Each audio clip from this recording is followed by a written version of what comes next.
Magambahan kita karon, mga anak sa Dios.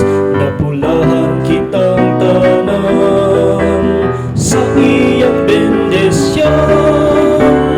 Atong daygon ang Amahan, ang Anak ug Espiritu Santo, karon ug sa gihapon atong pagsimbahon.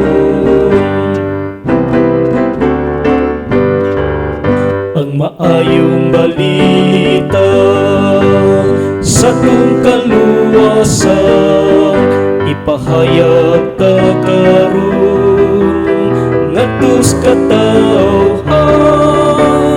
Atong daygon ang Amahan, ang Anak ug Espiritu Santo, karon ug sa